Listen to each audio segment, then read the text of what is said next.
Project Sapient is a podcast meant to engage our brothers and sisters in the law enforcement and military communities in conversations that we all know we need to have. All opinions you'll hear are our own, are protected by our First Amendment of the United States Constitution, and in no way reflect or are meant to reflect the opinion of any specific agency, officer, or service member.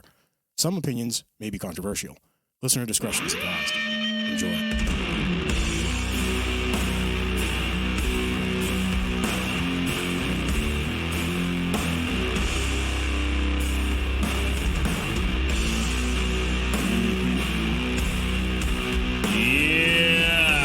A little bit of a different tone. I like it. What do you think? It's got anger, sexiness. Yes. All in one. Everything. All in one. That's why I'm wearing my DILF shirt. This is what goes through my mind. Yeah.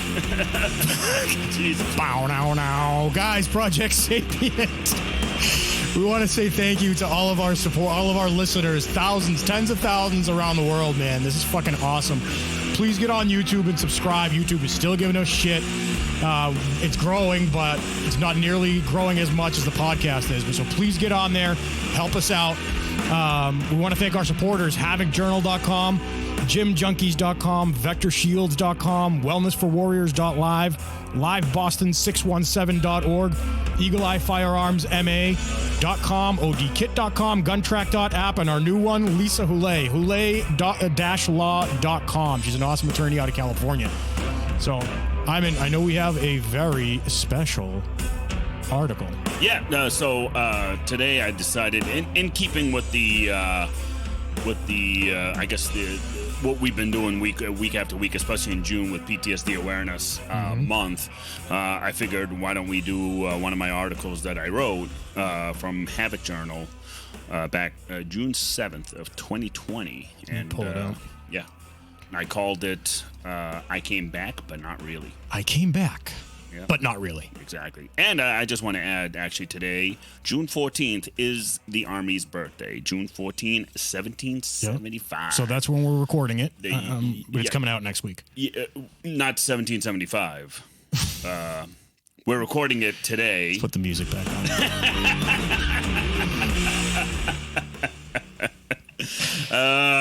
All right, so we it's 246 years of awesomeness, fuckery with the U.S. Army. Yes, and actually, quick story before we get into this one. It's actually pretty funny. Here we go. Exactly, because I gotta do my daily monologue. Otherwise, I'll be talking to the wall. But here's the. Funny. So me and the guys at work, we were just shooting the shit, talking, moving furniture out of our office because we're getting new carpets, and I don't. Oh, isn't that nice? Yes, fancy. So one of the guys reminded me of this several years ago when I showed up to a sudden death at Sierra Delta, and. I walk in and he's already there as a patrolman, securing the scene, all that stuff. And, I go take a look around. It's an older gentleman. Well, actually, it wasn't an older gentleman. He died of a drug overdose. You can tell, too, the way the body was leaning back. He took a hit and went back and just died. So at some point while I was examining the body, dead bodies do weird things. Yes, they do. You're talking and there's 30 things going through my mind. I know. I'm sure you can think of 2,000 things. Yeah. So all of a sudden... Go on. All of a sudden, a snot bubble started growing out of his nose, right? It was like as if he took a breath and is exhaling. Dude, I look at it and I go for my gun. I'm like, dude, if he opens his eyes, I'm going to blow the fucking head off. He opens his eyes. He's like... Exactly. Turns into fucking zombie. Walking Dead. Exactly. So... Carl! Exactly. So we played this whole thing out with IA comes in for the investigation. Why did I shoot this guy? Ayman's fucking drawn down on him. My buddy was like, I can only imagine you at IA. Listen, sir, I just watched 28 Days Later and late last night in the dark, and this guy did this, and I shot him. I'm still gonna call you at 3 o'clock in the morning tonight and go. Oh Jesus, dude, that was my quick story. That was just something that it was. You know what bothers me with dead bodies? When like the ME comes and they move it and like the bones start cracking. Well, not the bones, but like, you know, the joints and everything. And and that and the discharge. Yeah.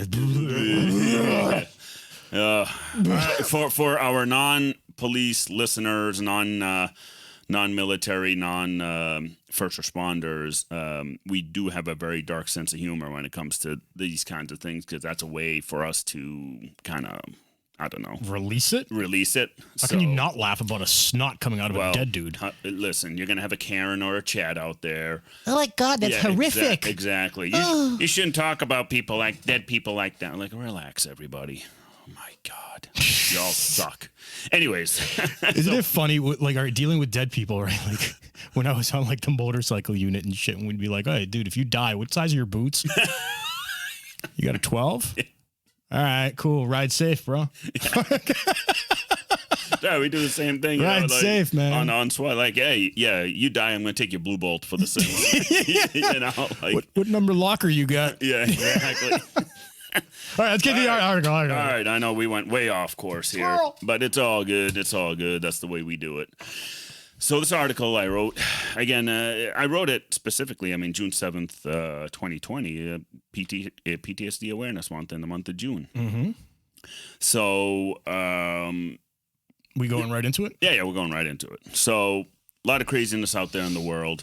And I thought I'd actually share some of my experiences on paper. So now I'm doing it on the podcast. So so many veterans are suffering every day. We see it all the time. Veterans across the country commit suicide every day, and I think the general number is 22 a day.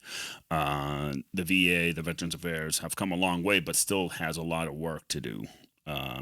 Because PTSD is truly the invisible wound that no one sees.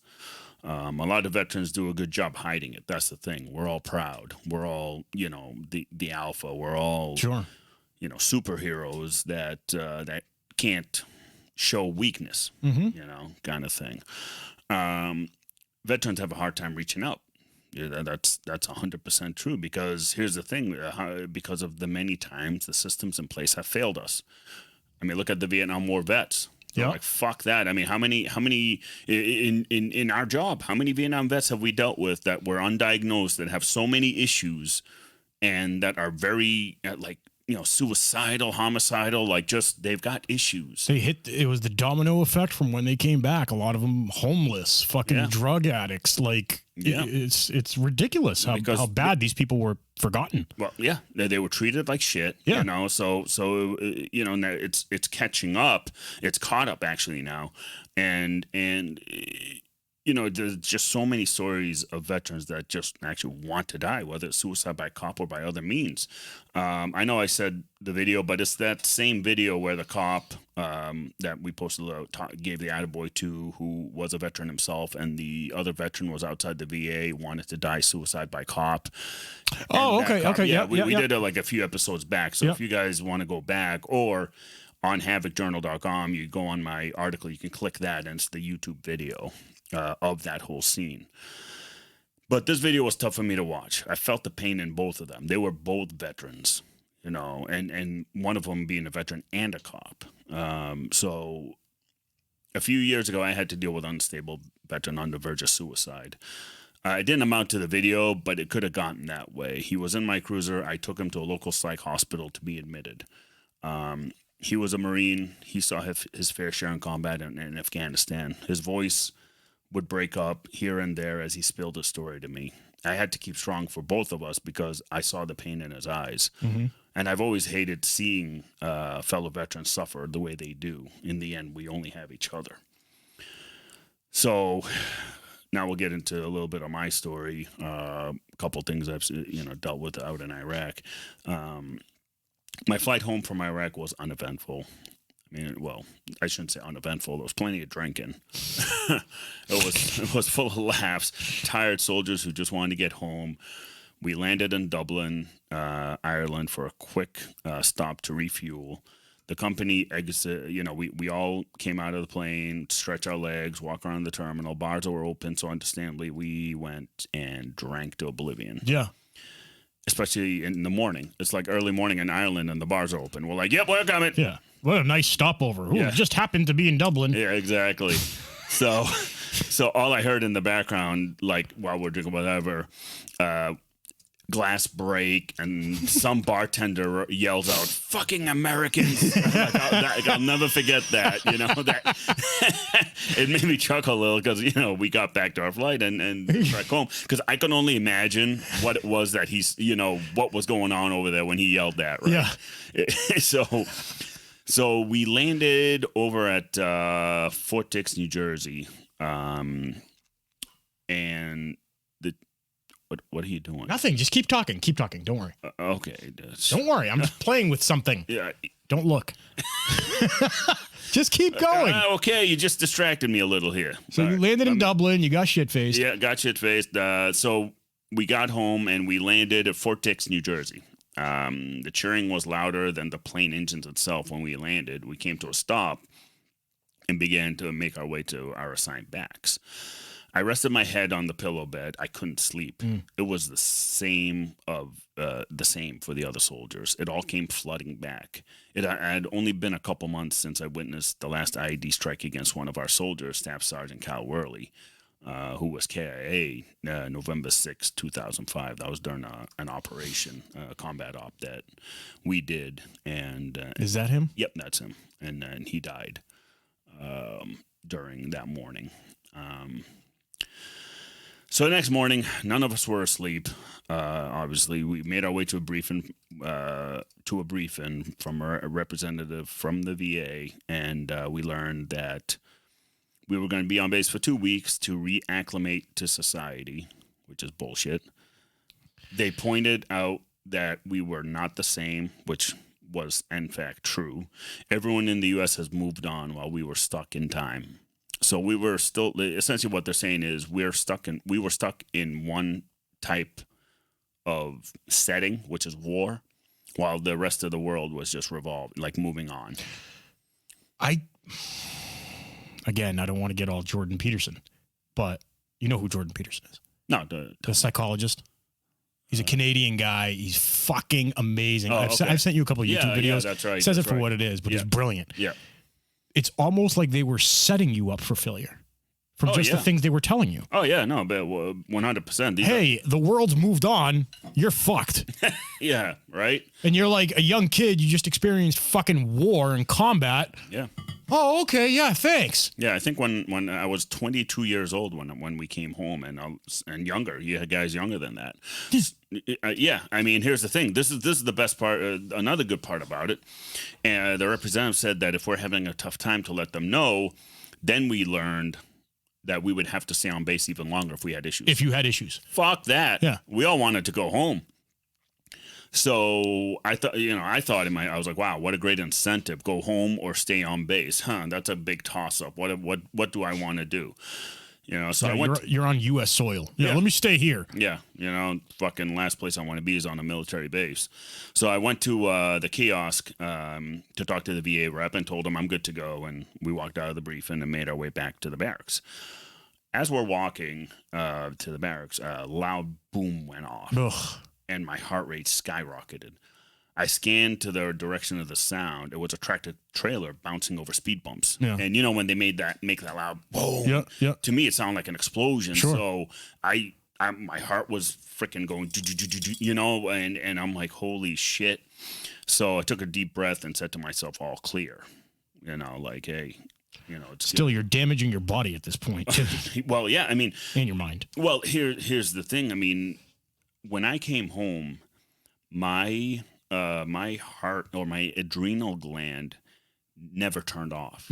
I had a resting heart rate at 110 to 115. That was my resting heart rate because my adrenal gland never turned off.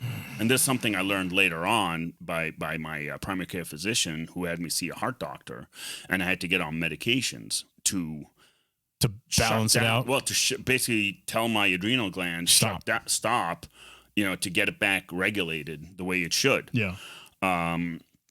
So that was just a whole separate thing right there. So 2 weeks went by. We made it back home. I didn't tell my family I was coming home because I would just surprise them. And part of me didn't know how, if they would even show up, if they knew where, that I got home. Yeah. Which we know the whole story behind that. So I got a ride with one of my battle buddies. He dropped me off at my house. It was late in the evening, knocked on the door, was greeted with excitement. My brothers and sisters ran up to me, hugged me, same with my parents. After things settled down, I grabbed my gear, headed down to my old room at my father's house. He finished the basement, so I had my own room down there. There was a full kitchen, full bathroom, living room in the basement, dining room, 2 bathrooms. So I basically lived in my own place. Yeah. I opened the door in my room. Nothing had changed, which I liked. I still, everything was still there. Yeah, I'm like that too. Metallica posters, Pantera posters, banners. I had Bruce Lee posters everywhere. Everything looked the same. Not one thing was moved. Mm-hmm. I showered up, got myself ready for bed. I laid down. I couldn't sleep. Echoes of soldiers screaming rang in my head. Various sounds from Iraq stayed with me. I sat up, went to the living room, turned on the TV, and sat on the couch. And before I knew it, it was morning. And I remember that day because, or that night, I mean, I was almost doing that almost every night, where I'll just couldn't fall asleep because there was so much, again, noise. So much noise. I just got home. I'm like, vigilance is still there. Yep. I hear a creak in my house and I jump up. Yep. I want to see what it is. I want to attack.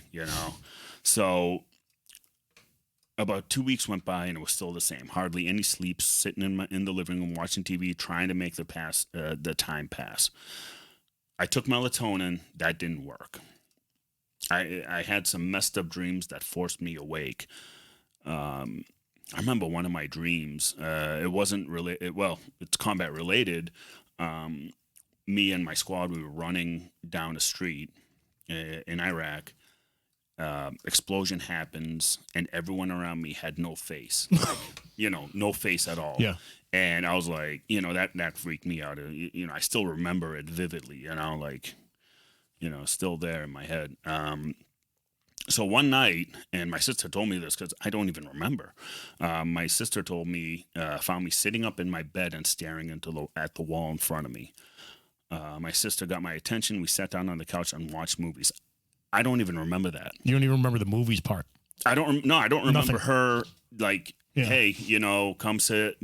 I don't remember any of that. Yeah. So I must have been really you were out in fucking left field. Yeah.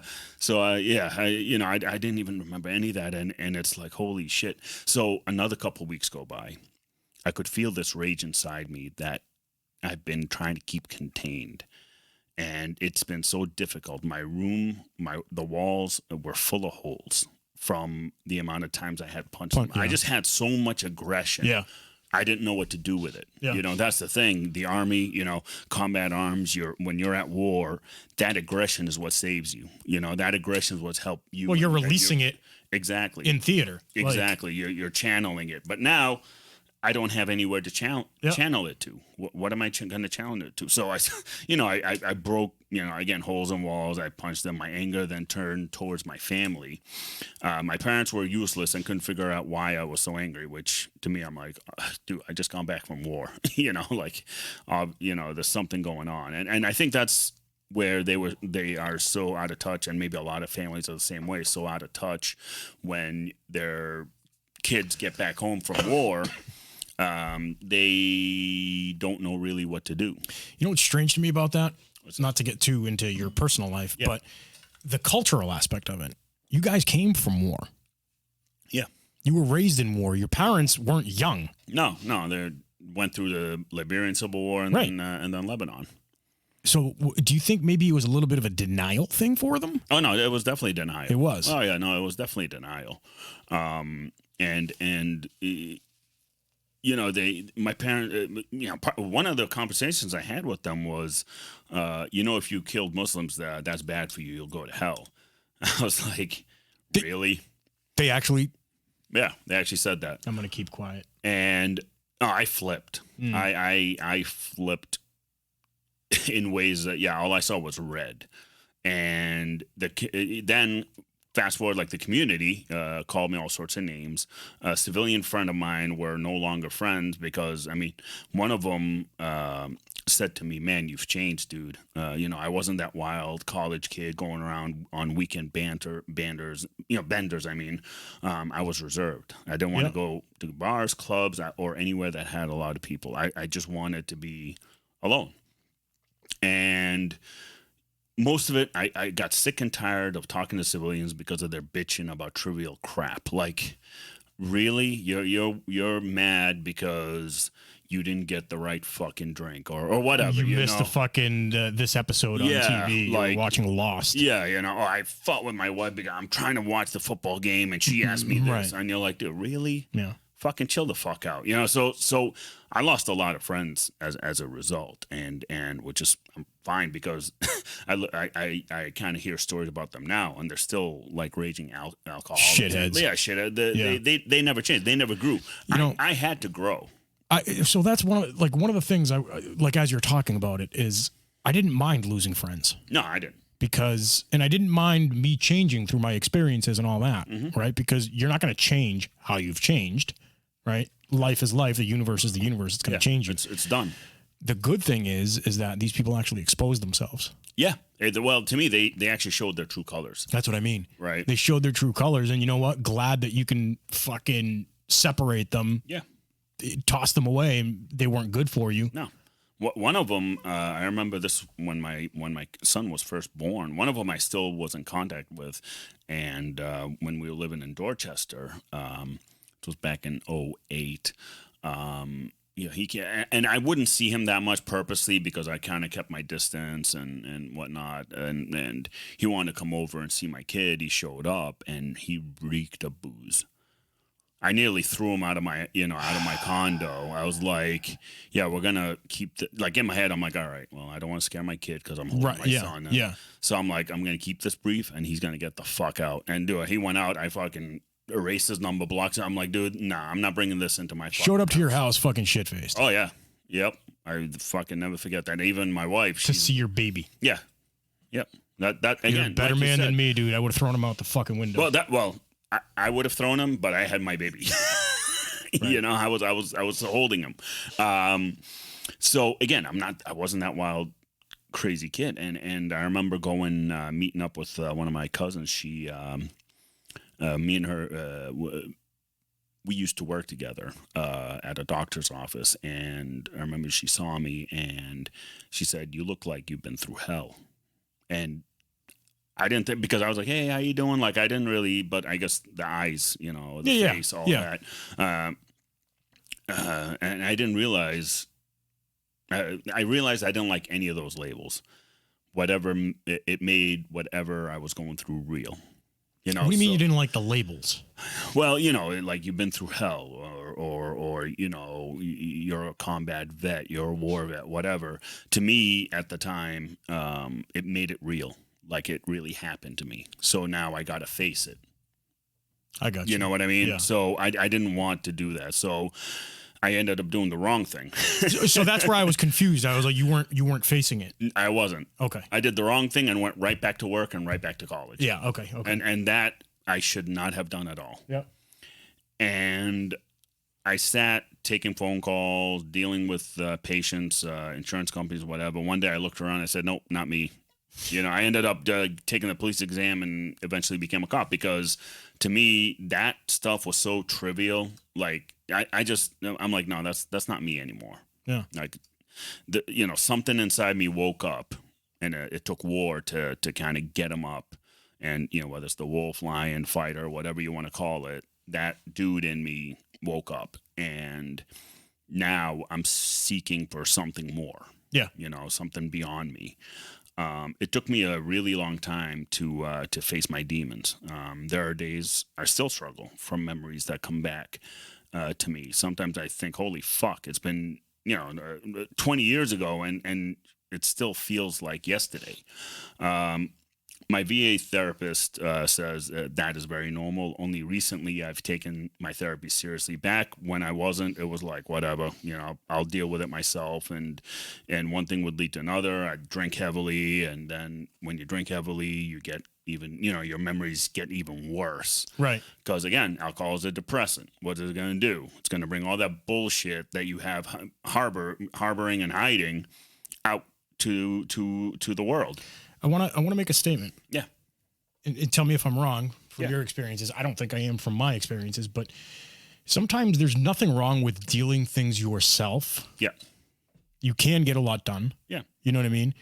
But there's nothing wrong with reaching out and talking to someone. It's not going to hurt you. Yeah. No, I agree.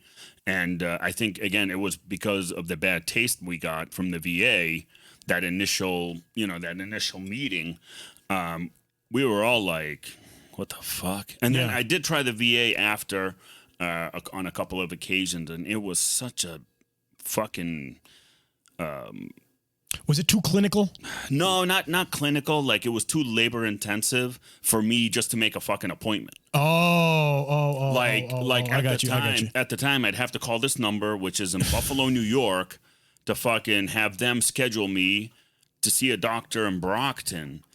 So one day this doctor had to cancel the appointment, and that message never got to that office in New York. So I end up showing up, and then 2 days later I get a letter saying that from the VA that my doctor canceled. I'm like, you know what? Nah, I'm done with this. The problem with that shit was, dude, a lot of these processes were done by people that weren't veterans, that weren't combat veterans, that were, you know what I mean? Yeah. So it's like what we were talking about on the last episode with Lisa Hewell. It's like going to a therapist that has no idea what it's like to be a cop. It's like going to a mechanic to fix your fucking fridge. Yeah, exactly. You know what I mean? Well, that's what you needed. You needed somebody who specializes in trauma and in PTSD trauma and traumatic brain injury. Like, veterans struggle from a multitude of different things. Yeah. And you need specialists for each thing. You can't have a general practitioner deal with a combat vet.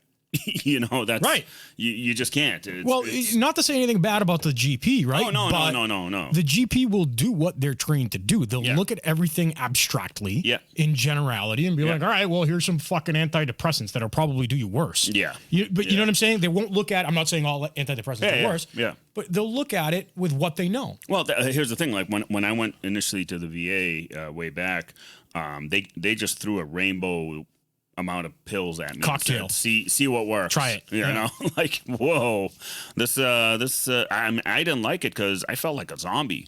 Yeah. Because it was like, holy shit. Are they, like, to me, all of a sudden it turned into, are you trying to suppress who I am, or what are you trying to do? Numb me? Like, well, it's almost, they're trying to numb you. Like, not to deal with whatever I veg you out. Yeah, exactly. That's the way I felt. I felt it was bad. So, I had to get off a lot of these meds just to be able to do my job as a cop, because, again, we need to be, on all the time.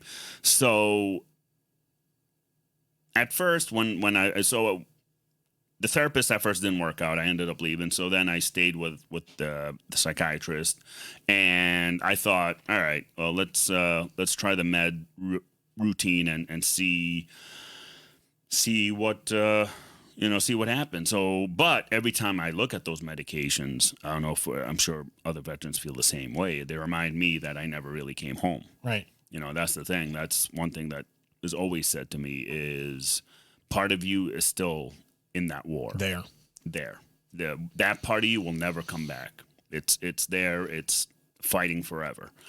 And I even told my family once, I said, listen, the kid you knew, he died when he went to war. Right. This is now who you have.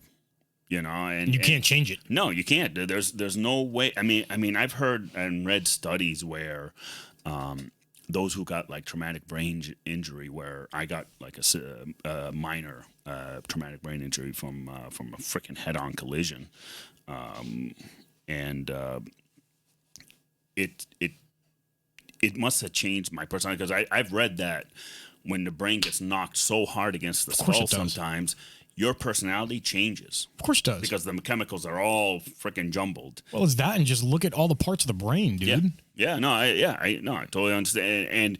And it's like there's so much more science coming out now over the last few years about that, where, you're never going to be the same. It's just stuck with you, and a lot of my friends who are cops and combat vets, I mean, to them it's like a twofer, trauma at work and still trauma they're working on from war. So to us, it's like we're doing a double. Exactly. A double thing all getting the time. Hit from both sides. Both sides, and it's very important for us to learn how to navigate that. Right. I was saying to someone the other day, right, these lives that we live and lead and have led, it's a storm. Yeah. You can't deny the storm. No. You're in the ocean. Yeah. The only thing you can do is navigate the ship. Yeah. And you need to realize that you're the fucking captain of that boat. Yeah. You're going to be in the storm. The storm's not going away. No. It'll never go away. For you, for me, for anybody. Yeah. Just navigate that shit. Yeah. And bring on the teammates and the crew that you think can help you fucking navigate. Yep. I mean, I'm talking to one of the from Wellness for Warriors. They referred a veteran, who's struggling, and just me and him talking, he feels so much better. Yeah. He was in a bad way, and now he's actually going through the process at the VA to get himself services and whatever else he needs. And I said, hey man, listen, it's gonna be a struggle. It doesn't end now. You know what I mean? I was like, there are gonna be good days, there are gonna be bad days. It's just gonna happen. I wish there was a magic pill. Yeah.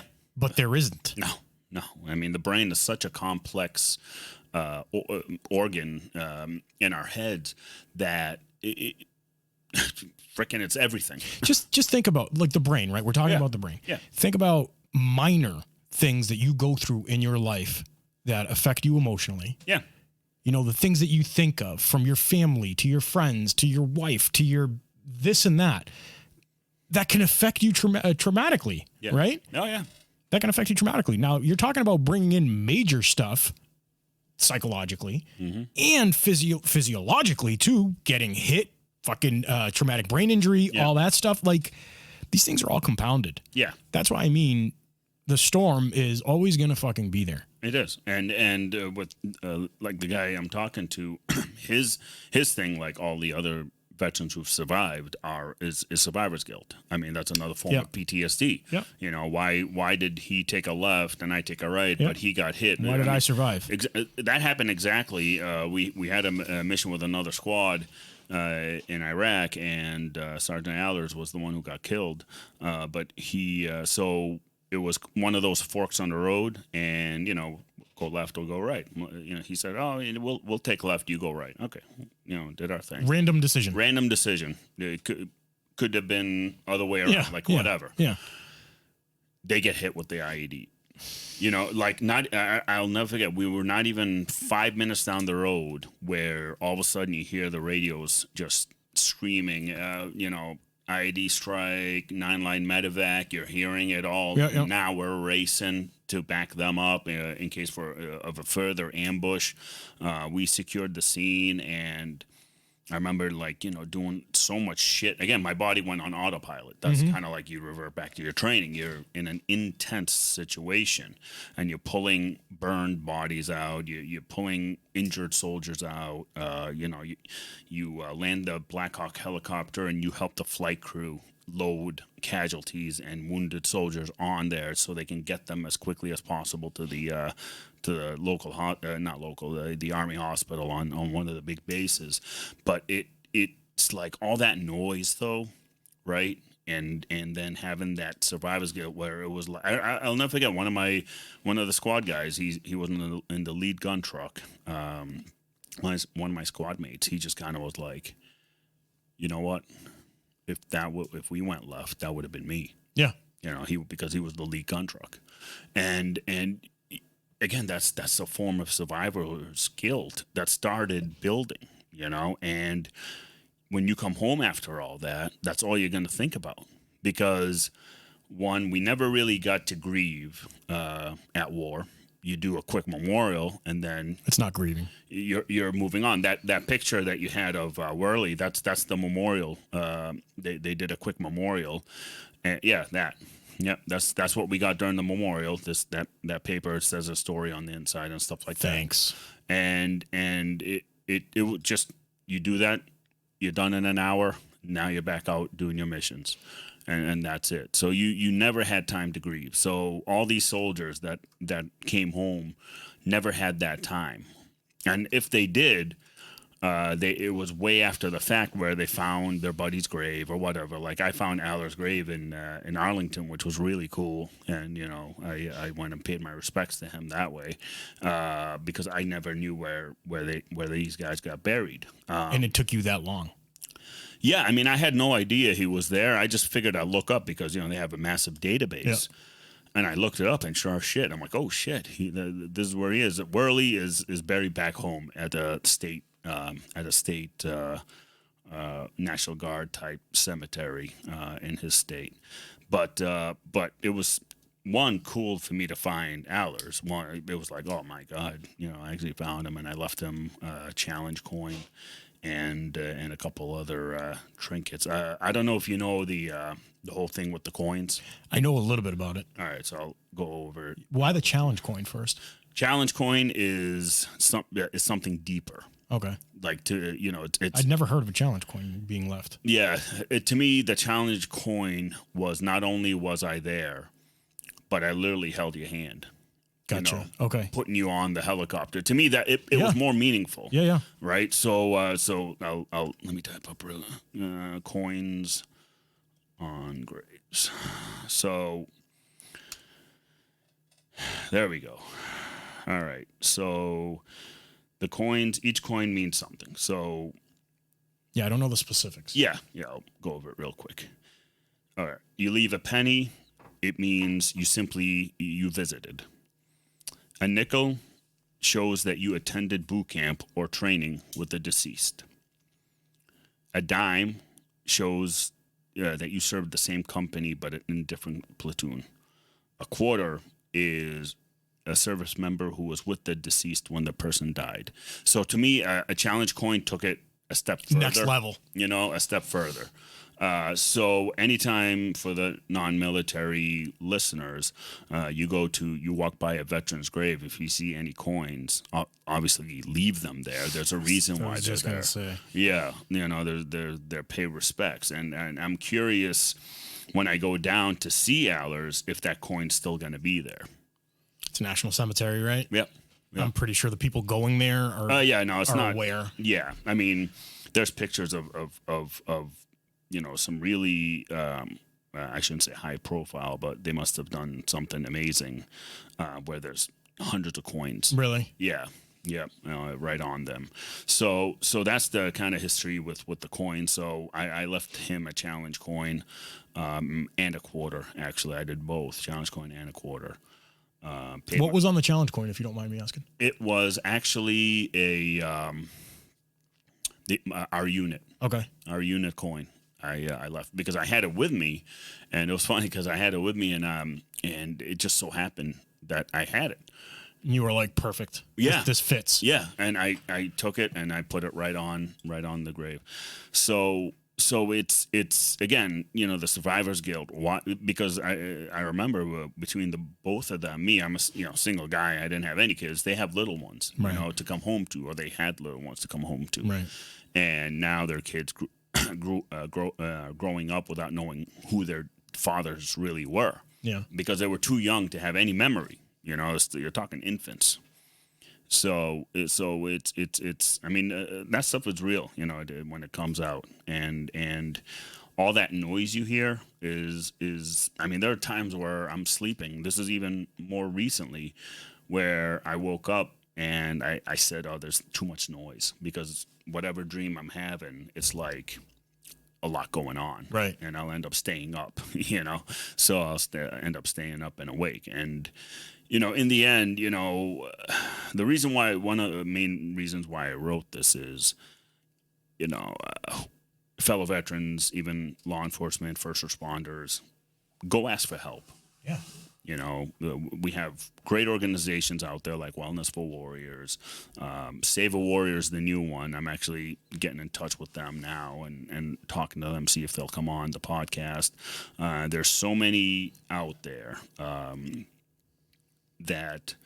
that will help, and they're free and confidential. Yep. Cops, you know, law enforcement, if you don't want to go to your city's peer support, whatever, because I get that thing too, because I get that feeling like, I don't know. Yeah. Go to the outside. Well, let me add to that. Even if you are going to your peer support units or doing any of that stuff, go to the outside too. It's not going to hurt. No. Because the outside is going to be people that know the job, that understand the job, that are human beings. Yeah. It's going to be people like you and I. Yeah. You know what I mean? Yeah. Which we've done some of this stuff. Yeah. Without giving up anything. Yeah. You know what I mean? Yeah. Yeah. And we've helped people. Yeah. So it's not going to hurt. We're not going to look down on you. We've been through shit too. No. You know what I mean? No, that's the thing. And actually, Wellness for Warriors sent me a quick message. I'll actually read it because it was pretty cool. Again, you see that, right? I'm not going to name names or anything specific. You know, he says, Ayman and I have been emailing back and forth a bunch. Honestly, I'm really glad I reached out and found your organization when I did. Thank you for everything.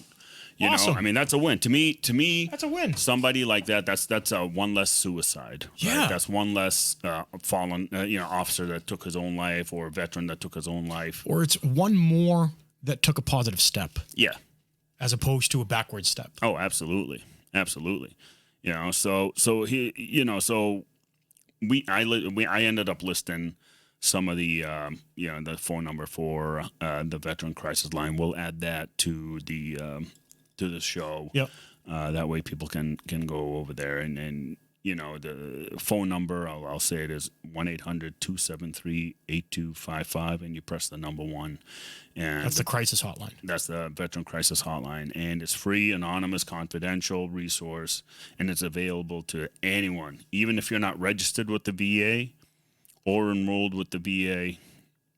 It's good. Call. All you got to do is tell them you're a veteran, Yep. and that's it. That's all. That's And all they again, need to know. if you don't want to call, And if you don't want to call one of us. call one of us. I mean, they even have actually Veteran Crisis text line. I mean, you can even text back and forth if you don't want to be on the phone with somebody. I mean, That's helped a lot, yeah. actually. Well, the text message, yeah. I think for law enforcement, there is a couple text services out there where you can reach out through text. There absolutely is. and- It takes a little bit of that, the anxiety of talking to someone. Because Oh, yeah. Call a spade a spade. People have that anxiety. Oh yeah, no, I mean it is because I remember walking into the VA the second time where I actually took my therapy seriously. I was nervous, because here I am. I'm about to unload on this therapist, and she's probably going to hit the red button, and I'm going to be in a straitjacket. Yeah, dude. We laugh about it because we can, right? Yeah, But yeah. it's true. How many times have you talked to somebody and you're like, fuck, should I say this? Should I not? And Yeah. the one thing that you realize by the end of it is that it's everything that you're saying that you've gone through, these people have heard. Yeah. Yeah, that's the thing, and that's what my therapist told me. It's said, listen, you're not saying anything I haven't heard. Exactly. Not saying that there isn't unique circumstances Yeah. and situations and Yeah. feelings and everything. There is. But like if you went in there and you were like, I've had some experiences and now I want to become a mass murderer. Yeah, there's going to be some issues. Some issues. She's going to be hitting that red. But that's about it. Yeah. You know what I mean? Exactly. But that's about it. You're not going to surprise anybody. You're not going to. They're not going to think you're fucking crazy. No. I mean, they especially if you navigate your way through the mental health system and you find somebody that specializes PTSD, TBI, those are your money makers. Again, I'm not minimizing general therapists or anything like that, but like you said, a general practice is not going to do orthopedic surgery. Exactly. that takes a specialist. Yeah, you're not going to go to the mechanic to fix your fridge. Yeah, exactly. So you need again. This is something I learned through trial and error. Myself of why you need to actually see a specialist, because a specialist has 10 times more. I mean, even with the specialist, I got hooked up with like horse therapy, equine therapy, they called it, where you're hanging out with horses on a ranch. It was awesome. Yeah. It was awesome. All these things that you wouldn't expect. No. And it's amazing that there's so many things out there, because I just asked my therapist one day while we were talking, I'm like, hey, have you ever heard of this equine therapy? And she, oh yeah, there's a place, blah, blah, blah. I'll get you in touch if you want to try it. I'm like, oh, all right. And, I gave it a whirl, and it was actually a cool experience. But see, you're navigating the waters. Yeah. You're not letting the storm throw your boat around. No.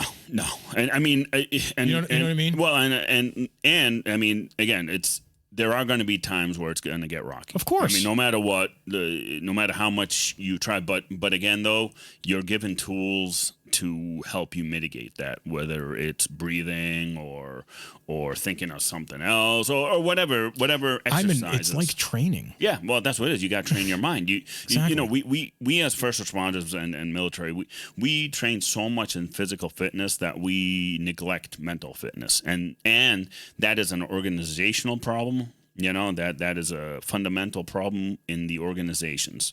We talk about it all the time. Yeah. And we're starting to see very minor change, and Project Sapient is bringing about a lot of that change. Yeah. You know what I mean?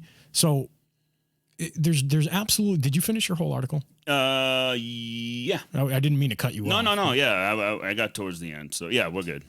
Look, what you had been through, you've been through. That's the reality of it. Yeah. And you're navigating the ship, and you're helping others. You're being part of that boat crew. Yep. You know what I mean? Yeah. You know full well that the storm is there. It's always going to be there. Oh my God, yeah. I mean that's the thing. Even these days, when a tractor trailer goes off, I'm still like, sure, what the fuck? Of course, dude. No matter what. And I'm sure it bleeds over into the policing aspect. It bleeds over into the law enforcement aspect. Yep. There's a lot of that shit, man. But we have the resources. We have the national hotlines. We have the wellnessforwarriors.live. We have all that stuff. Yep. You have your friends. I guarantee you guys, people listening, that there's some people that you wouldn't expect that if you did call and say, hey, you want to go out for a beer? I got to talk about something. They'd be like, yeah, let's go. Yeah, exactly. I'm not saying everybody. I'm one of them. But you know what I mean? Yeah.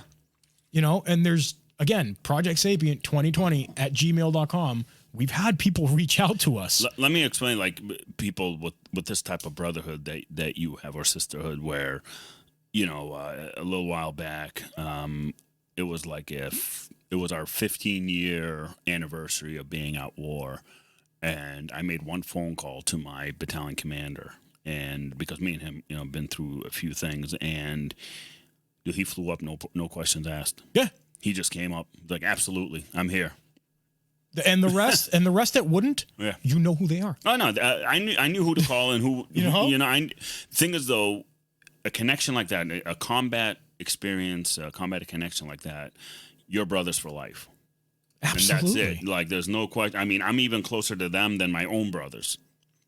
I get that. Believe me, I get that. Even in law enforcement, it's the same way. We have certain people, certain guys and gals on our job that are straight fucking warriors. Yeah. And we connect with them. We've kicked in doors with them, and that is a brotherhood all on its own right there. And for the flip side of that, play the devil's advocate. There's people on our job that you don't want to be anywhere fucking near. Oh no. Right? Oh yeah, I'm not I know. Dogging anybody. No. I love all my brothers and sisters, but there's people on the job that are fucking dangerous. Yep. And that you wouldn't want to call for a fucking beer because they'll take that as an opportunity to take advantage of you. Yeah. Yeah. No, that's the truth. People I know that are listening to this have been like, oh shit, there's people out there. He's saying it. Yeah. You know what I mean? Yeah. There are. No, there are. There's always opportunists, no matter what. Savages, dude. Yeah. No matter Savages. What. So today Today, again, because of, I want to highlight the shirt I wore today. It says, not all wounds are visible. I actually got the shirt from Till Valhalla. a great veteran company. Till Valhalla. Yeah, a great organization. A lot of their money for their shirts and whatever else they sell, they send out. They actually make plaques for soldiers that died overseas and send them to the families. Really? Yeah. Here, let me get you on there. Show cool. the shirt again. Oh, yeah. So there it is right here. And it's made by Till Valhalla. And on the back, I don't know if you'll be able to see it. Yeah, let me see the back.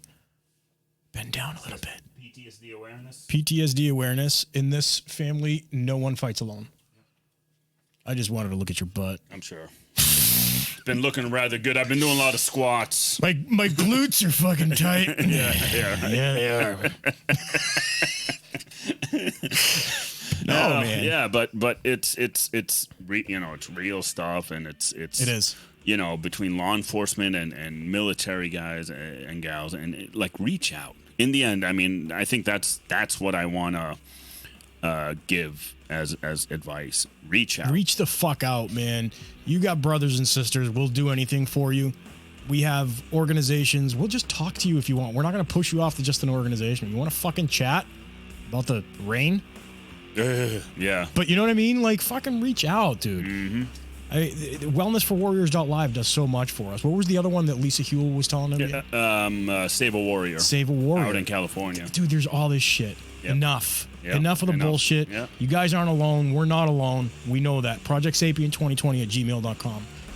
So, what do you think, Ayman? No, we're good, man. Good show. Yeah, good show. Good article. Yep. Guys, thank you so much for listening. We want to thank our supporters, HavokJournal.com, GymJunkies.com, VectorShields.com, WellnessForWarriors.live, LiveBoston617.org, EagleEyeFirearmsMA.com, ODKit.com, Guntrack.app, and Houlet-Law.com. Thank you so much. Stay safe. Stay sapient.